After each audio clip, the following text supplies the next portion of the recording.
ሰላም ጤና ይስጥልን ውድ የቻናላችን ተከታታዮች ፕሮግራማችን ቤተሰቦች ይህ አብዲራዋቲው ነው። ፕሮግራማችን ላይክ በማድረግ እንድትጀምሩ አዲስ የሆናችሁ ሰብስክራይብ በማድረግ ለዚህ ቻናል ቤተሰብ እንድትሆኑ እንዲሁም ይህንን ፕሮግራም ከሀገር ውጭ የምታደምጡ የቻናላችን ተከታታዮች የዚህ ቻናል ቤተሰቦች ሁሌም ከጎናችን ሆናችሁ በሱፐር ስቲከር፣ በሱፐር ቻት፣ በሱፐር ታንክስ ድጋፍ የምታደርጉ ይህን ድጋፋችሁን እንድትቀጥሉና በዚህኛው ፕሮግራም በሱፐር ቻት፣ በሱፐር ስቲከር፣ በሱፐር ታንክስ የዚህም ፕሮግራም ተደራሽነት ከፍ እንድታደርጉና ቻናላችን እንድትደግፉ በአክብሮት እየጋበዝን ይህኛው ፕሮግራም እንግዲህ ሙሉ በሙሉ ትኩረት የሚያደርገው ሰፋ ላለ ደቂቃ የምንወያይበት የትናንትናው የአርነ ስሎት ሊቨርፑል ፍጹም በተቀናጀ መልኩ በአንዴ ቡስት ያደረገበት ወይም ያለፉትን ቀናት ወደኋላ ፕሮግራማችንን መለስ ብላችሁ ከተመለከታችሁ ምናልባት የሌሎች ክለብ ደጋፊዎችን ቅሬታ ውስጥ ሊከት የሚችል ተደጋጋሚ የሊቨርፑልን ፕሮግራም ወደ እናንተ ስናደርስ መቆየታችን ይታወቃል እና በእያንዳንዱ ፕሮግራም የምናነሳቸው ነጥቦች ፖዚቲቭ ከነበረ የውድድር ዓመት የተጠናቀቀው የውድድር ዓመት በአንዴ ሺፍት ስላደረገውና በአብዛኛው መልኩ ከፍተኛ ጫናና ይሄ ውጥረት የተሞላው ደጋፊውን የማያስደስት የሚሰማው ነገር እንደ ክለቡ አይደንቲቲ፣ እንደ ክለቡ የማሸነፊያ መንገድ፣ ክለቡ ያለው ሌጋሲ፣ ያለፉትን ዓመታት ሲያሳይ የነበረው ብቃት የዘንድሮ ሲዝን ከየትኛውም የውድድር ዓመት በላይ በጣም ኤክስፔክቴሽኑ ከፍተኛ የነበረ እነዚህን ሁሉ ጉዳዮች በአንዴ ተቀይሮ ስለ ጫና፣ ስለ ተጫዋቾች የግል ብቃት፣ ስለ አሰልጣኙ ደካማነት፣ የቡድኑ ትላልቅ ኃላፊዎች በእንግሊዝ እግር ኳስ የዘመናዊ እግር ኳስ ፈርቀዳጅ የሆኑ ለ20 ዓመት በእግር ኳሱ ላይ የቆዩ ከመልመላ እስከ ስራ አስኪያጅ ትላልቅ ስራዎችን በቅጥል ስማቸው ኢንጂነር እየተባሉ አንዳንዶቹ ደግሞ ዘባንድ የአንድ ሴት የሆነ ባንድ እንደ ሙዚቃ ባንድ ፍጹም አስተዳደራዊ ብልሃት የተሞላበት ስለ ኦርጋናይዜሽኑ ብዙ የሚወራለት ክለብ በቅርብ ሳምንት ስናነሳ የነበረው ጉዳይ በጣም አስደንጋጭ ነበር። ያው ጥልቀቱ በጣም ከባድ ነው። ችግሮቹ ብዙ ናቸው። መፍትሄው ደጋፊው እንደውም ታጋሽ ሁሌም ከክለቡ ጎን ስለሆነ በመጥፎ ሲዝን አጀማመር ውስጥ በዚህ ደረጃ ወጥቶ የሚነቅፍ የሚተች ካልተሳሳትኩ በ72 ዓመት ውስጥ ነው የመጨረሻ ደካማውን አጀማመር ያደረጉት አይደል? ከ1953-54 የውድድር ዓመት በኋላ ይህን ሁሉ ነገር እየሰማ ደጋፊው ሁሌም ከክለቡ ጎን ነው። ከክለብ ጎን መሆን ማለት ደግሞ በሀሳብ ልዩነት ማመን፣ ክለቡን በአግባቡ ይተቻል። ማዋረድ አይደለም መተቸት ነው። ክለቡ የሚተችበት መንገድ ደግሞ ሁሌም አግባባዊ ነው ማለት እውነታን አይጥስም። ጥሩ አይደለም ነው የሚሉት የሊቨርፑል ደጋፊም በመላው ዓለም ሁሌም ክላሲክ የሚያስብለዋቸው ወይም ከሌሎች ክለቦች አይደንቲቲ የክለቡ አይደንቲቲ ለየት የሚለው በተለይ ከቢል ሻንክሊን በኋላ በእውነታና ክለቡን በቀጥታ አግባባዊ በሆነ መንገድ መተቸት፣ መውቀስ፣ የክለቡን ባህልና ይሄ እምነትን ማስቀጠል ሁሌም ይሄን ካልቸር አንድነትን አይጥስም። ቡድን እንደ ቡድን ይተቻል። ተጫዋች እንደ ተጫዋች ተነጥሎ ደግሞ በከፍተኛ ሁኔታ በደጋፊ አይጠለጠልም። ተጫዋች በብቃቱ ይተቻል እንጂ ይሄ ጣልቆ ገብቶ የጌሌ የሚባል ተጫዋች ምናምን አይባልም። ይሄ ሁሉ ባህል ሊቨርፑል ቤት ያለፈው ሳምንት ቀዝቅዞ ዝምታ መርጦ ደጋፊው አንገት ደፍቶ ያ የተከበረ ስቴዲዮም ያ በተጽዕኖ ለተጋጣሚ እሳት ነበልባል የሚተፋ ስቴዲዮም ቀዝቅዞ በርዶ ማየትን የመሰለ አስደንጋጭ ነገር አልነበረም። ጊዜው ከባድ ነበር።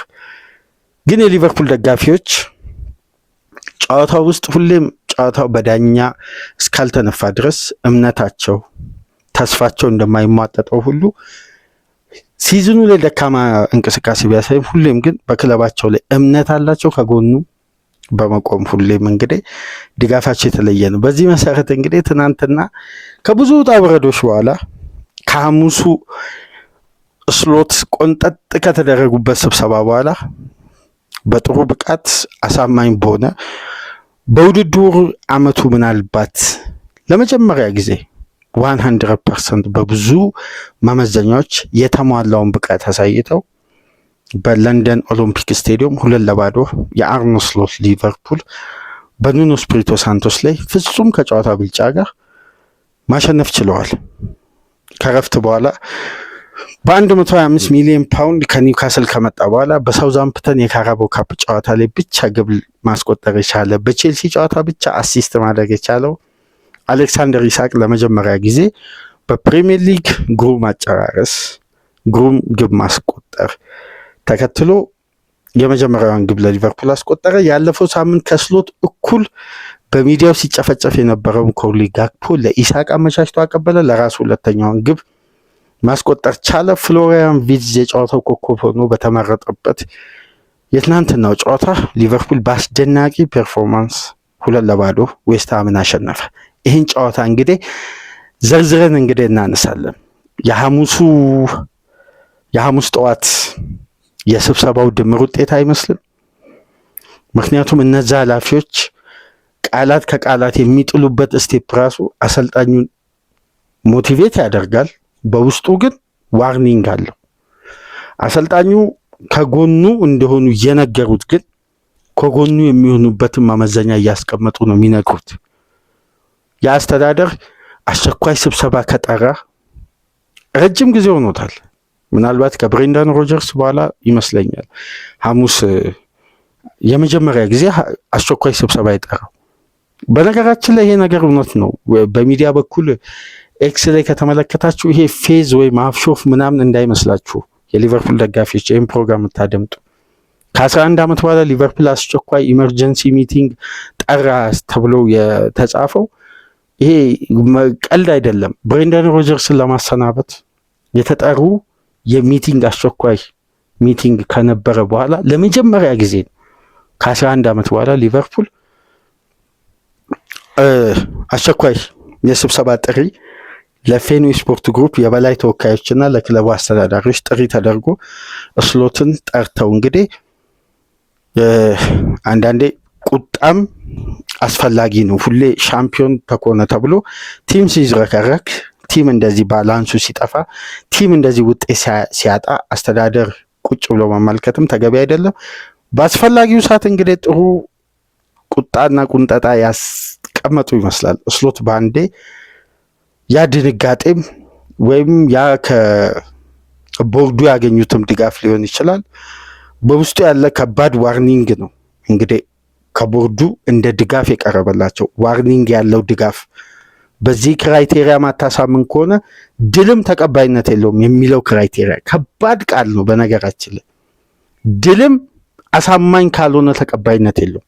3 ነጥብ ስራን አያተርፍም፣ ብቃትም ነው ስራ የሚያተርፈው የሚል ማስጠንቀቂያ ያለው ስብሰባ ነበር።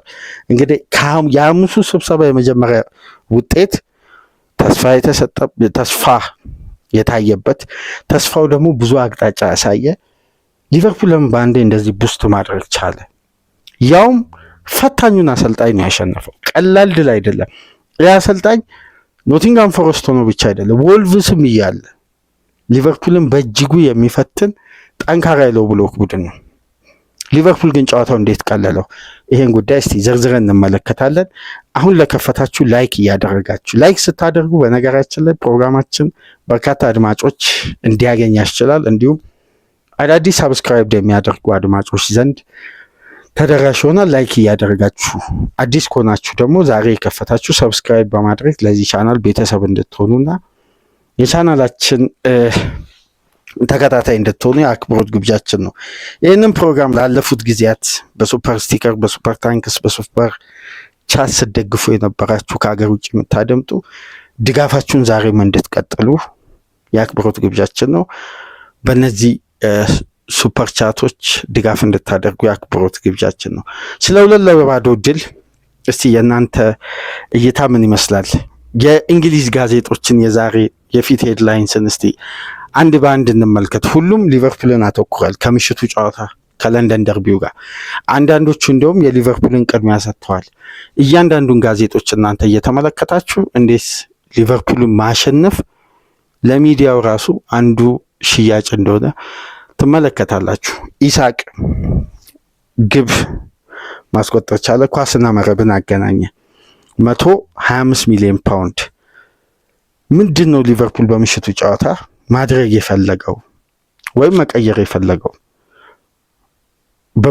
በትናንትናው ጨዋታ ከሊቨርፑል ላይ ምን ተመለከታችሁ? ምን ታዘባችሁ? በ11 ሰዓቱ ጨዋታ አዲስ በግሌ የተመለከትኩት አንድ ጉዳይ አለ። ይሄ ወደ ጨዋታው ግምገማ ከመግባታችን በፊት አንዳንዴ ክለብ ወደ ድል እንዲመለስ፣ ክለብ ወደ ራሱ ኦርጋናይዜሽን እንዲመለስ፣ ክለብ እንደ ክለብነቱ አሸናፊነቱ ሲፈለግ አንዳንዴ የማይነኩ ፊውዞች አሉ አይደል? ከባድ ፍንዳታ ሊፈጥሩ የሚችሉ ትላልቅ ፊውዞችን እንዳይፈነዱ አድርጎ እነዛ ፊውዞችን መንካት ወይም እነዛ አደጋን የሚፈጥሩ ጉዳዮችን በሰከነና በተረጋጋ ማን ማኔጅመንትም ጌም ማኔጅመንትም መነካካት። የመጀመሪያ ውሳኔ በግሌ የተመለከትኩት ይሄን አዲስ ጄኔሬሽን ይሄን አዲሱን የቡድን ግንባታ ሊቨርፑል በሁለት ባላንስ ለመመልከት ይመስለኛል ይሄን የውድድር ዓመት እስካሁን ድረስ የገፋው።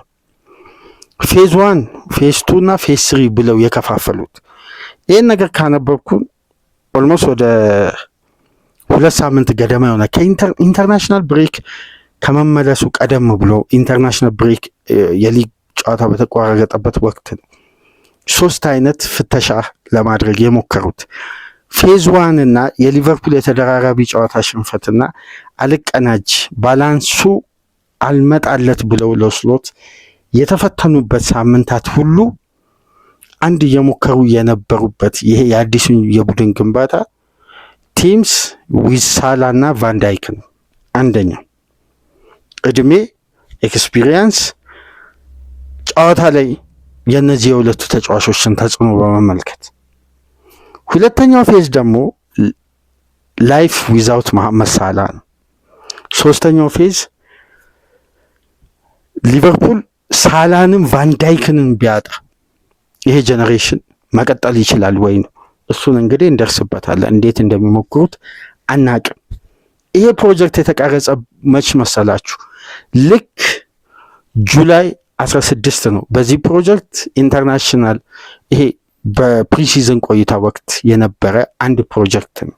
በክለቡ ሙሉ ዲፓርትመንት የተመለከቱት ይህን ቡድን ለማስቀጠል የነዚህን ሁለት ተጫዋቾችን ኤክስፒሪየንስ ስለፈለጉ ኮንትራት አደሱ።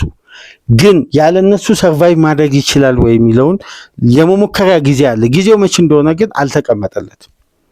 ትናንትና የመጀመሪያው ሙከራ የተደረገ ይመስለኛል በግሌ። ምክንያቱም ከ54 የሊግ ጨዋታ በኋላ መሐመድ ሳላ ወደ ቤንች ወረደ። በፕሪሚየር ሊግ ጨዋታ ኤፕሪል 24 ነበር አምና የርገን ክሎፕና መሐመድ ሳላ ታች ላይ ከፍተኛ ግጭት ውስጥ የገቡበት የቃላት ጦርነት የነበረበት የለንደን ኦሎምፒክ ስቴዲየም ከዌስትሃም ጋር የትናንትናው ተፋላሚ ቡድን ጋር በተመሳሳይ ዛሬ ዓመት ነበር መሐመድ ሳላ ቤንች ነው። ከዛ ጨዋታ በኋላ ለተከታታይ 54 ጨዋታ የተጫዋች ቤንች አልሆነም፣ ጉዳት አላስተናገደም፣ ቤንች ሆነ ትናንትና። ስለዚህ ያለ ሳላ ህይወትን አዲሱን ቡድን ለመመልከት ማለት ነው ከፍተኛ ፐርፌክሽን መጣ፣ የሆነ ባላንስ መጣ። ያለፉትን ጨዋታ 12 ጨዋታዎች ያልተመለከትናቸው ጉዳዮች መመልከት ጀመርን። ቲም ዳይናሚክስ መጣ፣ የሆነ ፍሉዲቲ የማናቀው በዘንድሮ ሲዝን ማድሪድንም ቪላንም ሲያሸንፍ ያላየ ነው የጨዋታ እንቅስቃሴ ሊቨርፑል ላይ አየን። እንዴት የጥንካሬ ባንዴ ቡስት ሊያደርግ ይቻለ? የሐሙሱ የአስቸኳይ ሚቲንጉ ውጤት ወይስ የመጀመሪያው ፌዝ ሙከራ ውጤታማ ስላልሆነ በቀጥታ ወደ ሁለተኛው ፌዝ እንዲሄዱ የተነገራቸው ማስጠንቀቂያ ቢሆንስ? እናንተስ ይህን ጉዳይ እንዴት ትመለከታላችሁ? ይሄን ነገር የተመለከትኩት እኔ ኢንተርናሽናል ብሬክ ላይ ያለ የሆነ ዘገባ ላይቸው ብዙም አሳማኝ ስላልነበር ማለት በወቅቱ ዘገባው ምርጥ ነበር፣ ግን ለእግር ኳሱ ቤተሰብ ይሄ የሊቨርፑልን ውጤት ማጣት ማስተባበያ መናቀርብ ይመስላል ብዬ ስላሰብኩ ነው የተውኩት እንጂ እንዲህ አይነት ፕላን በክለብ ውስጥ ነበር። ስለዚህ ላይፍ ዊዛውት ሳላ የሊቨርፑል የመጀመሪያ ሙከራ ነው። ሁለተኛው ጉዳይ በጨዋታው የተስተዋለው አስደናቂ ሞመንት ነው። እያንዳንዱ ሞመንት ሊቨርፑል እንደ ቡድን መጀመሪያ ትልቁ ጥያቄ ስሎት እንዲያስተካክሉ ደጋፊው ምናልባት ጥያቄ ማስነሳትም ካለበት የሚያስነሳው በራስ መተማመን ነው። የተጫዋቾችን በራስ መተማመን ምንም አይነት በራስ መተማመን ሊቨርፑል ተጫዋቾች ላይ አንመለከትም ነበር። እንደ ሜዳ ውስጥ እንቅስቃሴ ያላቸው ፍላጎት አንዳንዴ ያ ኢንቴንሲቲ እና ኢነርጂ የጠፋ የምንለው ጨዋታዎች ነበሩ። ያለፈው ሳምንት ፒኤስቪ አይንዶቨን፣ ከዛ ቀደም ብሎ ኖቲንግሃም ፎረስት ሊቨርፑል ምን ነካው የሚያስባለው የመጀመሪያ የኢንቴንሲቲ ፉትቦል ዋናው ይሄ ሰልፍ ኮንፊደንስ እና ሜዳ ውስጥ ያለው ኮንሰንትሬሽን ነው። እነዛ ጉዳዮች ደግሞ የማይስተዋልባቸው ተጫዋቾች ነበሩ። አሁን ሰልፍ ኮንፊደንስ እንዴት ነው ኩናቴ ያጣው? ሜሎስ ኪርኬዝ፣ አሌክሲስ ማካሊስተር ላይ እነ ፍሎሪያን ቪዝ ላይ የሚታየው ግን እነዚህ ጉዳዮች እንዴት በአንዴ ቡስት ሊያደርጉ ቻሉን? ስለዚህ ሊቨርፑል ቲም ዳይናሚክሱን፣ ቅርጹን፣ ስትራክቸሩን፣ ካራክተሩን፣ የጨዋታ ባላንሱ የሚያገኘው እንደ ቡድን ፍሉድ የሆነና ዌል ኦርጋናይዝ ቡድን ሲሆን ነው። ማለት እያንዳንዱ ተጫዋች በተመደበበት ዲፓርትመንት ለካስ ኃላፊነት ሲወጣ ነው። ምክንያቱም እግር ኳስ ምንድን ነው ይላሉ? ሰርኪዩት ነው። አንዱ ቦታ ከተቆረጠ ሌላኛው ወደዛም ወደዚህም አይሰራ። ስለዚህ እንደ ቡድን 11ዱ ኦርጋናይዝድ ከሆነ ቲም ዳይናሚክሱ ይመጣል። ቲም ዳይናሚክስ ሲመጣ ስትራክቸር ይስተካከላል። ስትራክቸር ሲስተካከል ካራክተር ይጨመራል። ያኔ ስታይሉ የሊቨርፑል ይመጣል ማለት ነው። ስለዚህ እግር ኳስ ሰርኪዩት ነው የሚሉት የርገን ክሎፕ ለዚህ ነው። ተያያዥ ነው። መልበሻ ቤት ውስጥ ኢነርጂ የሌለው ተጫዋች ሜዳ ላይ ኢነርጂ አይኖረው የሚሉት ለዚህ ነው። እና የራስን ማንነት ሜዳ ውስጥ ማጣት የለበትም። ምክንያቱም የአንተ ማንነት ነው የቡድኑ ማንነት፣ የጋራ ስብጥር ውጤት ነን ስለሚሉ እያንዳንዱ ተጫዋች በተመደበበት ፖዚሽን ላይ የሚያሳየውና የሚመልሰው ምላሽ ነው ለቦታው ላይ። ስለዚህ በቦታው ላይ አንድ ተጫዋች ፕሩፍ የሚያደርገው የተሰጠውን ኃላፊነት እየተወጣ ሲመጣ የሌላውን ጉለት ለማሟላት ከሚደረግ እንቅስቃሴ ይልቅ የቦታውን አቅም በአግባቡና በሰዓቱ ተፈጻሚ መሆኑ። ስለዚህ ሊቨርፑል ቤት የጠፋው ባላንስ እንዴት በአንዴ ተስተካከለ? ያውም 3 ዲፌንሲቭ ሚድፊልደር በያዘ ቡድን ላይ 3 ተመሳሳይነት አማካይ ባላቸው እንዴት የሚለው ጉዳይ ነው እንግዲህ እያጠያየቀ የሚገኝ እና ከመጀመሪያ 5 ደቂቃ አንስቶ በቡድኑ እንቅስቃሴ የሜዳ ውስጥ የነበረው ፍላጎትና እንቅስቃሴ ራሱ የተወሰነ ፍላጎት የተሞላው ኢነርጂና በጥሩ ሞመንተም ነው ጨዋታውን የጀመሩት። አስቀጠሉ እስከ ጨዋታው መጠናቀቅ ድረስ የቲሙ ባላንስ ሳይናጋ መከላከል ከማጥቃት ጋር እኩል ተዋህዶ ሀሳብ ባለው ስትራክቸር መንገድ ሲጫወት እንደማየት ደግሞ በዘንድሮ ሲዝን ደጋፊውም የናፈቀው ጉዳይ ይመስላል። ይህን ትናንት ያየ ነው ይመስለኝ። ፍራንክፈርትን እኮ 5-1 ሊቨርፑል ሲያሸንፍ አሁንም የሆነ ያልተሟላ ነገር እንዳለ እኮ ቲሙ ላይ የሆነ ስስ የሆኑ እንቅስቃሴዎች አሉ። በጣም ሊቨርፑል ሶፍት ነው ዘንድሮ። ትናንትና ነው አግሬሲቭም ሆኖ ይሄ ሶፍትነት የነበረውን እንቅስቃሴ አስወግዶ ራሱን የሚመስለውን ቡድን ይዞ የመጣው። የስብሰባው ውጤት ነው? ህይወትን ያለሳላ የሞከረበት መንገድ ውጤታማ ሆኖ ነው ወይስ ምን የተለየ ነገር? ያለፉትን 2 ጨዋታ ዊዘ ስለሌለ ነው እንደ ሊቨርፑል የተሸነፈው? ክሬቲቪቲው እንዴ ነው በአንዴ ቡስት ያደረገው? ፋይናል ሰርድ ሊቨርፑል በቀላሉ ፖዚሽን ሀፍ ይገባል። በቀላሉ ቻንሶችን ክሬት ያደርጋል። አይጨነቅም። ሀሳብ ያለው ቅብብል ነበር ትናንትና እያንዳንዱ ዲፓርትመንት ላይ። ይሄ ነው የሚባል ክፍተት ወይስ የጆይ ጎሜዝ ቀኝ መግባት ኩናቴን በበለጠ ረጅም ጊዜ ከተጫወተው ተጫዋች ጋር ይሄ በመንፈስ የመግባባት አቅም ስላላቸው ያ ጉዳይ ባላንስ ፈጥሮ ነው? በርካታ ነጥቦችን ልናነሳ እንችላለን። እግር ኳስ ግን ሰርኪዩት ነው። የአንደኛው ቦታ መስተካከል ሌሎችንም ያደራጃል። ምክንያቱም እግር ኳስ ሂደት ነው። በአንድ ተጫዋች ተጽዕኖ ሲስተም ይበላሻል፣ በአንድ ተጫዋች ፐርፌክሽን ሲስተም ይስተካከላል። እግር ኳስ የጋራ እንቅስቃሴ ድምር ውጤት ነው።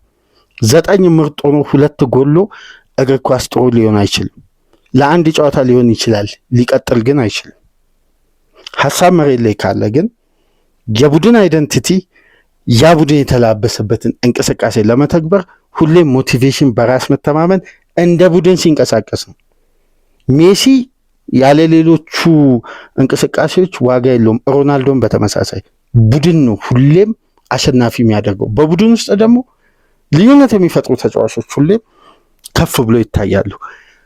ከ381 ደቂቃ በኋላ ከ10 ሙከራዎች በኋላ የ125 ሚሊዮን ፓውንድ ተጫዋች የ165 ሚሊዮን ዶላር የዚህ ሳመር የእንግሊዝ ሪከርድን በመስበር በዓለም አራተኛውን ትልቁን ክፍያ የተከፈለበት ተጫዋች አሌክሳንደር ኢሳቅ በግሩም የመጀመሪያ ተች ከረፍት በኋላ ኳስ ማይነስ እንደተደረገ የተደገፋትን ኳስ በግሩም ሁኔታ ማስቆጠር ቻለ። ሊቨርፑልን ቀዳሚ ያደረገ። ከዚች እንቅስቃሴ ቀደም ብሎ ግን ሊቨርፑል ጨዋታ በጀመረ ገና በ3 ደቂቃ የመጀመሪያውን ይሄ የጨዋታውን ስትራክቸር ያሳየ እንቅስቃሴ ዊዝ ዘ ፋይናል ሰርድ ላይ በበቂ ሁኔታ በነፃነት ከግራው የሜዳ ክፍል እየተነሳ ከቀኙ የሜዳ ክፍል እየተነሳ ግን ሴንተር የሚያደርግበት ወደ መሀል ወደ 10 ቁጥር ቦታ የሚገባበት በደንብ እችን እንቅስቃሴ አድማጮች አስታውሱ። ጀርመን ስሎቫኪያን ካልተሳሳትኩ ስታሸንፍ የምድብ ጨዋታ የመጨረሻውን ወደ ዓለም ዋንጫ ትኬቷን በቆረጠችበት ጨዋታ 2 አሲስት ሲያደርግ ዊትዘን በአንድ እንቅስቃሴ ስሎት ራሳቸውን ሁሌም በታክቲክ ማደስ የሚፈልጉ ከሆነ ይሄ ፍልስፍናንና እግር ኳስን ትምህርት ቤት አድርገው የሚወስዱ ከሆነ ኒግልስማን በአስተያየት ብቻ ሳይሆን በእንቅስቃሴም ለስሎት ጥሩ ማስተማሪያ ሰጥቷል። ያ ጨዋታ ዊትዘን እንዴት ሊቨርፑል መጠቀም እንዳለበት ኒግልስማን ያሳየ ነው ስላችሁ ነበር ካስተዋወሳችሁ። ልክ ከግራው ሀፍ ይነሳና ከተከላካይ ጀርባ በራሱ የመጫወቻ ክልል ወይም የቺ የመሃል ሜዳ ሰርክሏ ውስጥ በመግባት ከተጋጣሚ የተከላካይ ጀርባ እየጣለና ከግራ ክንፍ እየተነሳ አደጋ ሲፈጥር ከቀኝ ክንፍ እየተነሳ አደጋ ሲፈጥር ግን መነሻው ክንፍ ነው። የመጨረሻ ተርኒንግ ፖይንቱ ግን የሚሆነው የቱ ጋር ነው? የ10 ቁጥር ኳርቴስታ ፖዚሽን ላይ ማለት ነው። ትናንትና አርነ ስሎት የሰጡት ነፃነት በዚህ ነው። ተጫዋቹ እንዴት ነበር በሊቨርፑል ቤት እስካሁን ድረስ የትናንትናውን አይነት ዊትዘን አይተናናቅ። ይሄን በድጋሚ ምስል መመልከትም ትችላላችሁ። ነጥላችሁ ዩቲዩብ ላይ 7 ደቂቃ 8 ደቂቃ ቪዲዮዎች ተለቀዋል። ለምሳሌ በጨዋታው ብቸኛ ተጫዋች ነው። 96% ፓስ አኩሬሲው የተሳካ ፋይናል ሰርድ ካደረጋቸው 24 ፓሶቹ 24ቱም በተሳካ ሁኔታ የተጠናቀቀ 24 ፓስ አድርጎ 24ቱም ተጠናቀቀ በፖዚሽን ሀፍ። ይህን ጉዳይ ስንመለከት ምንድነው በአንድ የሊቨርፑል ባላንስ እንዲህ የተመለሰው? ከዚህ በፊት ሰቦዝ ላይ ከገባ አይመቸውም፣ ሰቦዝ ላይ ዲፕ ላይን ፕሌይ ሜከር መሆን አለበት ይላሉ። ቀኝ ፉልባክ ሰቦዝ ላይ ሲሆን ነው ለዊዘ ሞር ኢነርጂ እየሰጠ መጫወት የሚችለው ይላሉ። ማካሊስተር ካለ ዊዛ አይመቸውም ብዙ ሲባል ነበር። ትናንት ሁሉም ተጫዋች አለ፣ ግን ኤሪያዎችን በነፃነት እንዲጠቀም የተደረገው የማጥቃት እንቅስቃሴ ግን በአግባቡ ውጤታማ ሆኖ ሲጠናቀቅ ነበር። ዊዘ ለዌስትሃም ተከላካዮች ምቾት በሚነሳ እንቅስቃሴና አስደናቂ በሆነ የስሩ ፓስም የፊት መስመር እንቅስቃሴ ለአሌክሳንደር አይዛክ በተለይ የትናንትና በሙከራ የታጀበ እንቅስቃሴ ውስጥ በቀጥታ በእያንዳንዱ ተችና ኢሳቅ በሚሞክራቸው እንቅስቃሴዎች ውስጥ የዊዘ ፈርስት ተች ነበረው፣ ወይም ሰርድ ተች ነው ወይም ሰከንድ ተች ነው። ኢሳቅ ከመሞከሩ በፊት የመጨረሻውን ኳስ የሚሰጠው ዊዘ ነው። ካልሆነ ግን የእንቅስቃሴው 3ኛ ኳስ የዊዘ ነው የሚሆነው። ግቧ ስትቆጠር ለጋክፖ የሰጠውን ፓስ ጋክፖ በፍጥነት ማይነስ አድርግ ነው ኢሳቅ ያስቆጠረው። ከነዚህ መብላላቶች ታዲያ እንዴት በአንዴ ሊመጣ ቻለ? በነገራችን ላይ የትናንትናው አሰላለፍ ለመጀመሪያ ጊዜ በሊቨርፑል ቤት የተሞከረ ለመጀመሪያ ጊዜ እንደ ትናንትናው ሊቨርፑል ዘንድሮ ገብቶ አያውቅም ሜዳ። ለመጀመሪያ ጊዜ የተሞከረ በአንዴ ግን አንድ ፐርፌክሽን አመጡ። ኢምፕሩቭመንትም አለ። የሆነ አዲስ እምነት የጫረ ለምሳሌ በጨዋታው ሊቨርፑል አንድም ሙከራ ኢላማውን የጠበቀ አላስተናገደም። በክሊን ሺት ነው የወጣው። በጨዋታው ወደ ሊቨርፑል የመጫወቻ ክልል ዌስትሃም ለመምጣት 39 ደቂቃ ፈጅቶበታል። ከዚህ በፊት ተጋጣሚ ባስፈለገው ደቂቃ ይመጣል ወደ ሊቨርፑል ሀፍ ብሎ ጋሪ ኔቭል ስካይ ስፖርት ላይ የተቸው ሊቨርፑል እንግዲህ በዚህ ደረጃ ኦርጋናይዝድ ነበር። ተውት፣ አርብ ምሽት የሰማነው መረጃ ነበር። በወቅታዊ ብቃት አስተማማኝነቱን ያጣው ኢብራሂም ኩናቴ ከረጅም ጊዜ ፈላጊው ክለብ ሪያል ማድሪድ አልትፈለግም የሚል አዲስ ነገር ሰማ። ተጫዋቹ እንደው በሞራል ደረጃ የተወሰነ መቀዛቀዝ ያሳያል ሲባል ትናንትና እንዴት ነው ኩናቴ በጥሩ የመከላከል ስትራክቸር ጨዋታውን ያጠናቀቀው? አርብ ዕለት የሰራነውን ፕሮግራም ተመልከቱ። ሊቨርፑል ሲስተማቲካሊ ነው የኩናቴ ችግር ወይስ የብቃት የራሱ ችግር ነው ስንል ነበር። ተመለከታችሁ? ሲስተማቲካል እንደሆነ አሁን ምናልባት ያረጋገጣችሁ ይመስለኛል። ተጫዋቹ አይደለም፣ ክላሱ አይደለም። በዚህ ሃይ ሌቭል ኦፍ ስታንዳርድ የተጫወተ ተጫዋች እንዴት በአንዴ ብቃቱ በዚህ ደረጃ ሊያሽቆለቁል አይችልም? በፕራይም ታይም ሲስተማቲካል ነው። ምክንያቱም ሊቨርፑል ኮንሲስተንሲ ያለውን አንደኛ ምርጥ 11 አለየም፣ ሁለተኛ የተጫዋቾችን ፐርፎርማንስ፣ ሶስተኛ አሰልጣኙ ከጨዋታ ቀኝ ፉልባክ ላይ ያለው ሮቴሽን፣ የሱም ባላንስ፣ የግራቨንበርክ አስተማማኝ አለመሆን፣ የቡድኑ ባላንስ አለመጠበቁ፣ በበለጠ ደግሞ ተጋጣሚ ሳላ ካለ ከሳላና ከአንዱ ፉልባክ መሀል ላይ ያለውን ኤሪያ በደንብ ታርጌት ያደርጋል። ሊቨርፑል ላይ ኦቨርሎድ ሲፈጠር መጀመሪያ የሚጋለጠው ኩናቴ ነው። ይሄ ደግሞ ምንድነው ሲስተማቲካል እንጂ ፐርፎርማንስ አይደለም። ለዚህ ነው የኩናቴን ብቃት የተጫዋቹ ብቃት መውረድ ተደርጎ መወሰድ የለበትም ስንል የነበረው የአሰልጣኙ የጨዋታ ስታይል ነው። ግን ይህ ጉዳይ እንዴት በአንድ ጨዋታ ሊቀየር ቻለ? ለአደጋ ሊቨርፑል ክፍት አይደለም፣ በጣም ኮምፓክት ነው። ግን በዚህ ጨዋታ ለዊድዛም ነጻነት፣ ለታየውም ተስፋ ሰጪ እንቅስቃሴ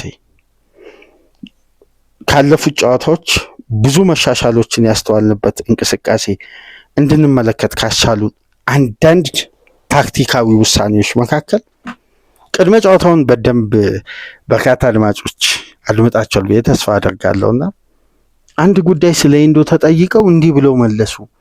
ራያን ግራቨንበርክ በቦታው ላይ ምናምን ብለው ለግራቨንበርክ ሞር ያላቸውን እምነት ገለጹ ስንላቸው ነበር። ትናንትና ግን ግራቨንበርክን በ6 ቁጥር ላይ አላየነውም አይደል? ደብል ፒቮቱ አለ። ባለፉት ጊዜያት ማካሊስተር ሲጫወት የነበረበትን ፖዚሽን ለግራቨንበርክ ሰጡ። ግራቨንበርክ የሚጫወትበትን ኤሪያ ለማካሊስተር ሰጡ። ስለዚህ ሊቨርፑል ኢነርጂ አላጣ። ማካሊስተር ራሱን ቆጥቦ ኃይሉን ቆጥቦ በአግባቡ ጊዜና ሰዓትን የጠበቀ ፓስ ያደርጋል። ግራቨንበርክ ያ የሚሮጣት ያቺ ተርን የሚያደርገው ተጋጣሚን በድሪብል የሚቀንሰው ኤሪያን አይቶ ፓስ የሚያደርገውን ያን ቪዥን ሞር ወደ ኦፌንሲቭ ማይንድ በመቀየር የበለጠ ዊዘ ኮንፈርት ዞን እንዲያገኝ ይሄን ሜን ሺፍት አደረጉ። ዲፕ ላይን ፕሌይ ሜከር የነበረው ትናንትና ማካሊስተር ነው፣ ግራቨንበርክ አልነበረም። አንደኛው የታክቲክ ለውጥ ሊቨርፑል በጣም ባላንስ እንዲሆን ከረዳቸው ጉዳዮች እዛው ሊቨርፑል ጣጣውን መጨረስ መቻል ጀመረ። ሚድ ሰርድ ላይ ሰቦዝ ላይ ግራቨንበርክ፣ ጋክፖና ዊዘ በአራት ሃይ ፕረስ እዛው የዌስትሃምን ቢልዳፕ ኮምፓክት በማድረግ ኳሱ ይነጥቃል። አደጋ ወደ ሊቨርፑል ሜዳ ለማምጣት የነዚህን የአራት በፍላጎት የተሞሉ ተጫዋቾችን ማለፍ ያስፈልግ ነበር። ዞንንም ስፔስንም እንዲሁም ማንቶማን ፕሬሲንግን በተዋጣ ደረጃ ያደርጉ ነበር። እነዚህ ሂደቶች ታዲያ ይሄ ቅኝት እስከምን ድረስ ነው የሚሄደው? አሁን ለምሳሌ ሊቨርፑል አንዱን ሀፍ ጥሩ ነው ካለን ሁለተኛው ሀፍ ብልጫ ይወሰድበታል። አንደኛው ሀፍ ጥሩ ነው ሳል የመጀመሪያው ጥሩ ነው፣ ሁለተኛው መጥፎ ነው፣ ሁለተኛው ጥሩ ነው። ባላንስ አይሆንም። አሁን ሙሉ 90 ደቂቃ በአንድ አይነት ኦርጋናይዜሽን። ሁለተኛው ጉዳይ የተመለከትነው ጌም ማኔጅመንት። ሊቨርፑል ልክ በተወሰኑ የኳስ ቅብብሎች ጫናዎች መበለስ ሲጀምር በፍጥነት በጨዋታው መቀየር ያለበትን ተጫዋች የሚቀይሩበት ውሳኔ። ኢሳቅ ፐርፌክት ነበር፣ ግብ አስቆጠረ። ግን 90 ደቂቃ በተመሳሳይ ኤነርጂ መቀጠል አይችልም። አሁንም ሪከቨር አድርጓል፣ ፊትነሱ መጥቷል። ግን ወደ ሊቨርፑል ተጫዋቾች ኢንቴንሲቲ ደረጃ አልደረሰም። እየመጣ ነው። ያው ፊትነሱ ይመለሳል ያሉት ኖቬምበር ላይ ቢሆንም ግን የመጨረሻው ኢንቴንሲቲ ላይ አልደረሰም። ስለዚህ በተገቢው ሰዓት ቀየሩት። ኤኬቲኬ ሲገባ ሊቨርፑል ትርፍ ኳስን ይዞ መቆየት የሚችል ተጫዋች፣ እላዩ ላይ ደግሞ ጆንሰን። ስለዚህ ሞር ጨዋታውን ኮንትሮል ማድረግ ጀመሩ። እንዲህ አይነት ውሳኔ። ትልቁ ውሳኔ ግን የጆይ ጎሜዝ ቀኝ ፉልባክ ላይ መሰለፍ የሊቨርፑል ትልቁ ባላንስ እንዲመለስ ምክንያት የሆነ። ሁለተኛው የሳላ ቤንች መሆን።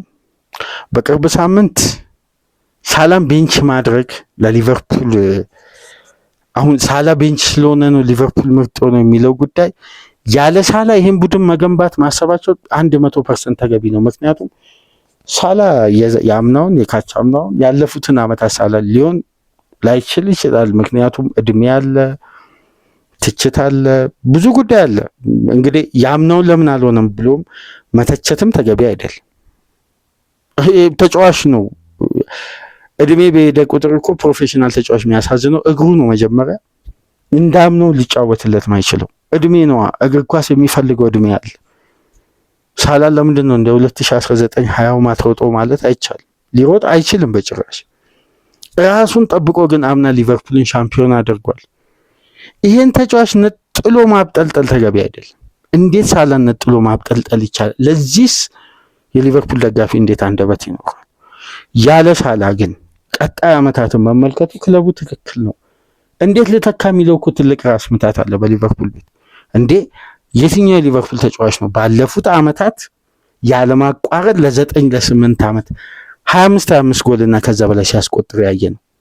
የትኛውም ተጫዋች ሱዋሬዝም በሉት ቶሬስንም በሉ የትኛውም ተጫዋች በዚህ ደረጃ ግብ አላስቆጠረም። የኮንሲስታንሲ መለያ ነው። በአንዳንድ ጉዳዮች ፐርፎርማንስ ይወርዳል። ታክቲክ አማራጭ ሁሉ ተግባራዊ ላይሆን ይችላል።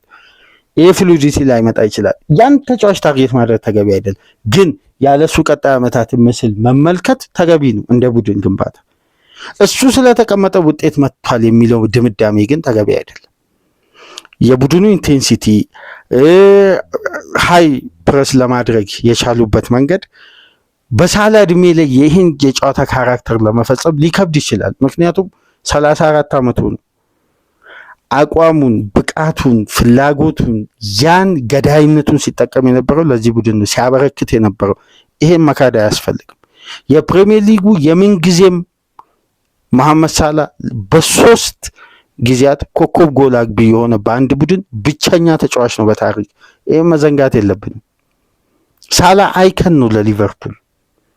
ያለሱ ቀጣይ ዓመታትን መመልከት የቡድን ግንባታ ከወዲሁ ማሰብ እንደ ቡድን ተገቢ ነው፣ እንደ ፕሮጀክት ማስመልከት። ግን በሱ አለመኖር አይደለም ሊቨርፑል የተጠቀሙ አንዳንድ ታክቲካዊ ውሳኔዎች ተገቢ ስለነበሩ ይሄ የቡድን ቅኝት፣ ይሄ የቡድን ፌዝ በተሻሻለ ሁኔታ እንዲቀጥል ቅድም እንደነገርኳቸው የማይነኩ ፌዞችን መንካት። ያ ፌዞች እንግዲህ አንደኛው ሳላ ሊሆን ይችላል። ግን ሊቨርፑል በ10 ቀን 4 ጨዋታ ያደርጋል። ሆም ኤንድ አዌይ ጌሞችንና ሞር ኮምፓክትና ኦፕን ፉትቦል ላይ እየለያዩ መጠቀማቸው ሳላም በዚህ ወቅት ተገቢ ሊሆን ይችላል። ግን ሊቨርፑል ወደ አስደናቂ ፐርፌክሽን ለመምጣት የሚያስችል አዲስ ቡስትና ምንም እንከን የማያወጣለት ድል ነው ያስመዘገበው። የአስቶን ቪላው ጨዋታ ሰከንድ ሃፍ የሆነ ስጋት ነበረው። ፈርስት ሃፍ እንደነበረው ብልጫ አይደለም። በማድሪድ ጨዋታ ፍጹም አባካኝነት ይስተዋላል። ክሊኒካል አልነበረም። ግን ማድሪድ በፖሴሽንም በሁሉም በፖሴሽን ምናምን ይበልጣል። ሊቨርፑል ገዳይ ነበር። አንድ አጋጣሚ አስቆጥሮ መውጣቱ ጫናውን ወደ መጨረሻ ደቂቃ ሊቨርፑል ላይ ከፍ አድርጎ ነበር።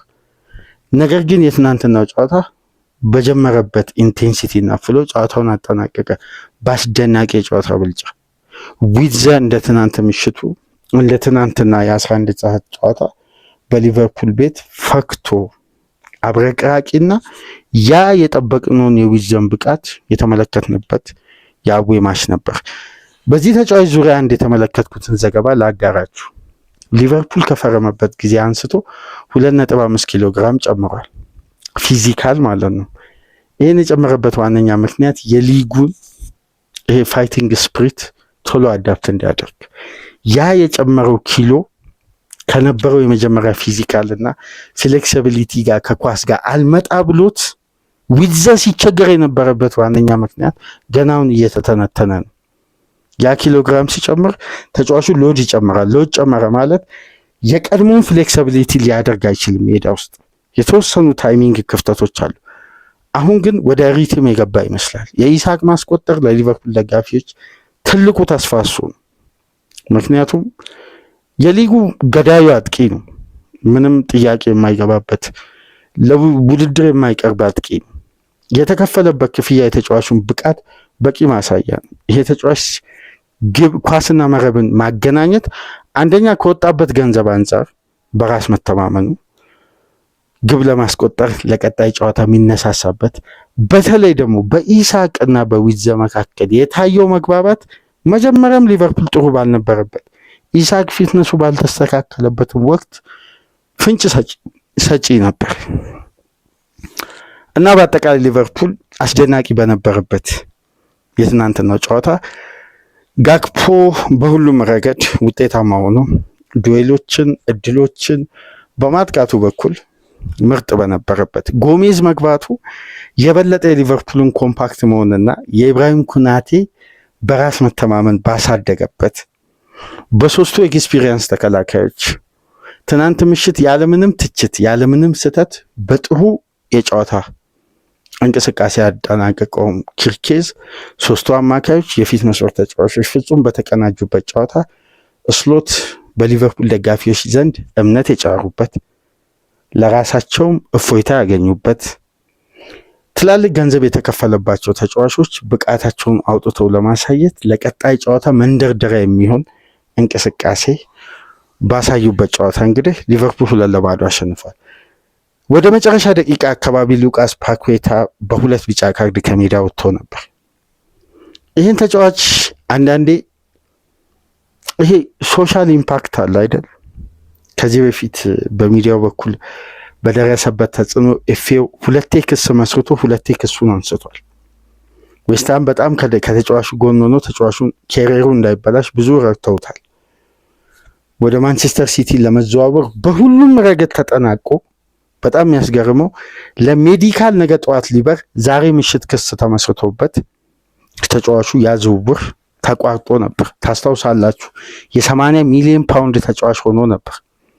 ከቤቲንግ ካምፓኒ ጋር ተዋውለ እንዲሁም በስልክህ ቤቲንግ በሌላ አካውንት ተጫውታል እና የተጫወትኮ በራስ ክለብ ላይ ነው። ይሄ ደግሞ ከባድ ህግ አለ። ፌል አይቨንቶኒ የተቀጣበት ዌስትሃም ጨዋታ ላይ ቢጫ ካርድ መለከታለሁ ብለ አውቀ ያን አክሲደንት ፈጥራል በሚል ከፍተኛ የስነልቦና ጫና የሞራል ጫና ደርሶበት ከብሔራዊ ቡድን እስከ አለመጠራት ድረስ የደረሰው ይሄ ቴክኒሻል ተጫዋች አንዳንዴ እንደዚህ ይሄ የላቲን አሜሪካ ተጫዋቾች እልህኝነት አለ፣ ስሜታዊነት አለ፣ አለመረጋጋት አለ። ይሄ ከኳስ ጋር ማደጋቸውን ተከትሎ ልክ ሰፈር ውስጥ እንደሚጫወቱት ኳስ ነው። እንግሊዞች ደግሞ ወግ አጥባቂ ናቸው። በደንብ ተመልከቱ። ቪኒ ላይ የምታዩት ንጭንጭ፣ አብዛኛው ብራዚላዊ ላይ ኔይማር ላይ የምትመለከቱት ይሄ ባህሪ በነገራችን ላይ የላቲን አሜሪካ ተጫዋች አብዛኞቹ ላይ አለ። ምክንያቱም እነሱ ሲያድጉ እግር ኳስ በነፃ ፉትቦል ነው። ነፃ ፉትቦል ነው። በቃ ሜዳውም ይሄው ኳሱም ይሄው በቴክኒክም በምንም እንግሊዞች በሚያጠብቁት ወግ አንዳንድ ተጫዋቹ የሚያሳየውን ሪያክሽን መታገስ በራሱ እግር ኳስ ውስጥ አንዱ አካል መሆን አለበት። አሁን እኔ በፓኬታ ባህሪ አብዛኛው እግር ኳስ ቤተሰብ ላይስማማ ይችላል፣ ግን ዳረን ኢንግላንድ መታገስ ይችላሉ ብዬ ነው ማምነው።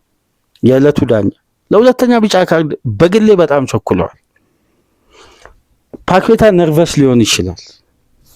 ኳስ ነው፣ ኳስ ስሜት ነው። ይሄ ድጋፍ ውስጥ ያለው ስሜት ተጫዋቾች ውስጥም አለ። አንዳንዴ በሚሰጣቸው ከፍተኛ የሳይኮሎጂ ትምህርት ተጫዋቾች ጋብ ይላሉ እንጂ የሩኒና የነ ጄራርድን ጥጋብ ስንት ዓመት ነው የእንግሊዝ እግር ኳስ የቻለው? ዳኛን እስከ ዘር ማንዘሩ የሚሰድቡበትን። ፓኬታ እኮ ውሳኔውን የተቃውመው ሪያክሽኑ ተገቢ አይደለም። ይሄ ደግሞ 2021 የተሻሻለው ህግ በቃ በጣም ለዳኞች ምቹ አድርጎታል።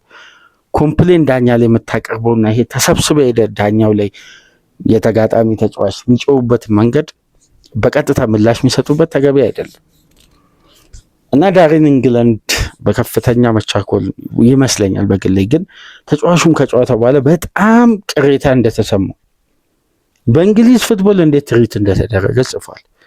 እኔ በነገራችን ላይ ፓኬታ ቴክኒክ ከኤሲ ሚላን፣ ሊዮን በጣም የሚያስደንቅ ቴክኒክ ነው። ይሄ ተጫዋች ብዙ ሳንመለከተው እድሜው ይሄደ።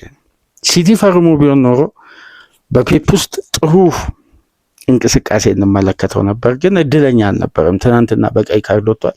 በሶሻል ሚዲያ ግን በኤክስ ገጽ በጣም የገረመኝን አንድ ትዊት ልንገራችሁ።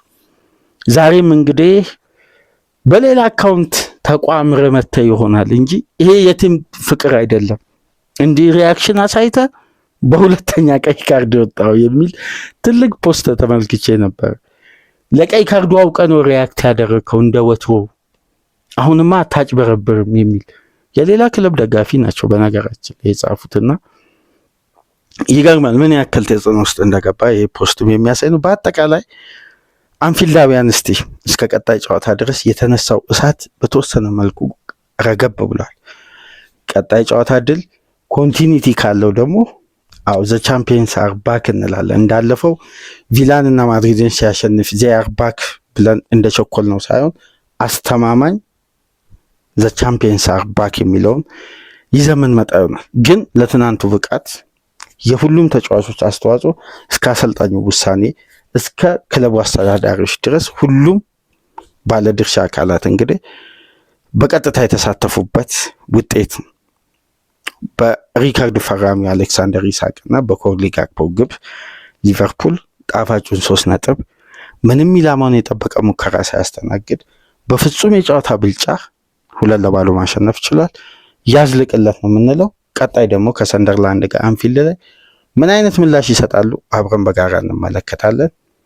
እስከዛው ድረስ ላይክ እያደረጋችሁ አዲስ ከሆናችሁ ሰብስክራይብ በማድረግ ይህንን ፕሮግራም ከሀገር ውጭ የምታደምጡ የቻናላችን ተከታታዮች የተለምዶውን ድጋፋችሁን በሱፐር ስቲከር፣ በሱፐር ቻት፣ በሱፐር ታንክስ እንድታበረክቱ ለዚህ ቻናል በአክብሮት እየጋበዝን በመጨረሻም እንግዲህ ጆሹዋ ዚርክዚ እና ሩበን አሞሪም በሜሰን ማውንት ሁለተኛ ግብ ፈታኙን በርካታ ክለቦችን ነጥብ ሲያስጥል ሲፈትን ሲያሸንፍ የነበረው በተለይ በሜዳ የማይሸነፈውን ፓላስን ከመመራት ተነስተው 2-1 አሸንፏል። ይሄ ጨዋታ ድንገት የተፈጠረው ውጤት ሳይሆን እንደ ቡድን የታየ እንቅስቃሴ ስለሆነ በማንቸስተር እና በፓላስ ጨዋታ ብዙ የምንነጋገርባቸው ነጥቦች አሉ።